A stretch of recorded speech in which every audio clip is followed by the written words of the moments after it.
Hi everyone, welcome back to video lecture series on Renesas Electronics RA microcontrollers.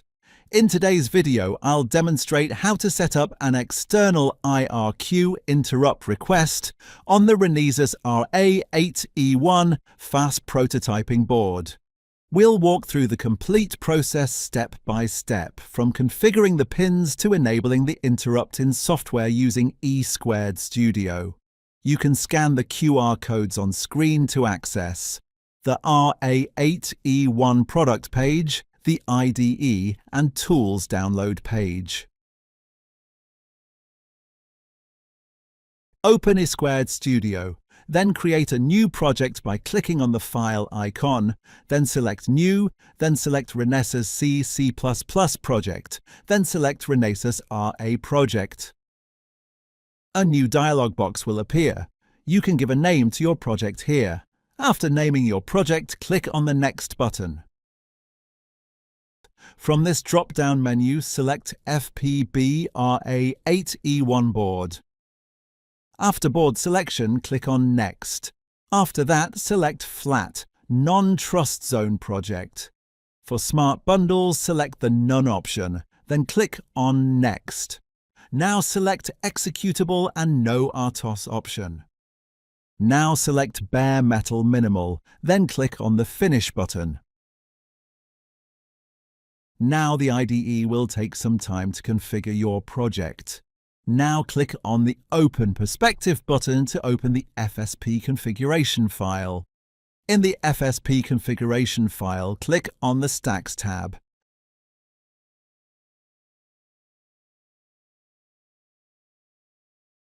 Open the FSP configuration file and switch to the Stacks tab.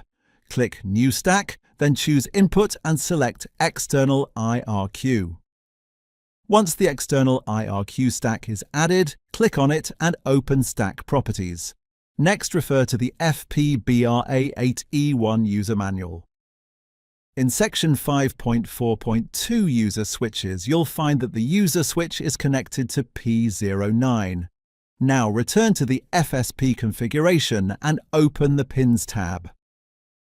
Expand P09 and open its properties. You'll see that this pin is already configured for external IRQ. Go back to the external IRQ stack properties and set the channel to 13. Then select Falling Edge as the interrupt trigger source. After choosing channel 13, you'll notice that the pin is automatically mapped to this stack. Finally, define a callback function for the external IRQ stack. After completing the configuration, click Generate Project Content. Once the code generation is finished, open the hallentry.c file to begin adding your application logic.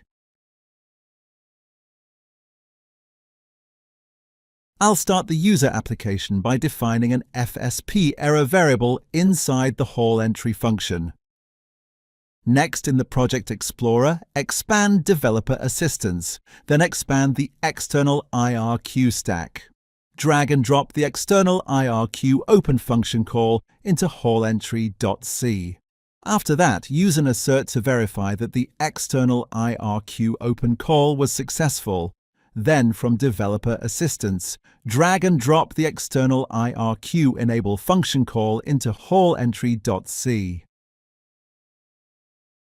After enabling the IRQ, I define an empty while one loop to keep the processor busy, since all processing will be handled inside the interrupt callback. Now, from the Developer Assistance menu, drag and drop the external IRQ callback function into hallentry.c. If you want to change the interrupt priority, simply select your desired priority in the stack properties and then click on Generate Project Content again. Inside the callback function, first I will define an FSP error variable. Then I declare a static volatile variable to hold the current pin state. Using a ternary operator with a simple condition, we toggle this variable on every interrupt, allowing the pin state to change each time the interrupt is triggered. From the Developer Assistance tab, drag and drop the pinWrite function call into hallEntry.c.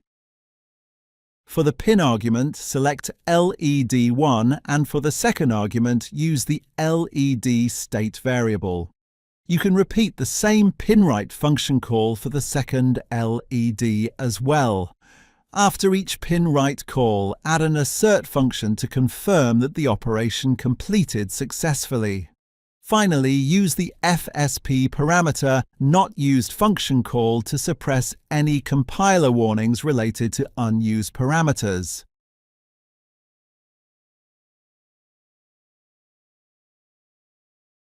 Now click on your project name, then click on this hammer icon to build your project.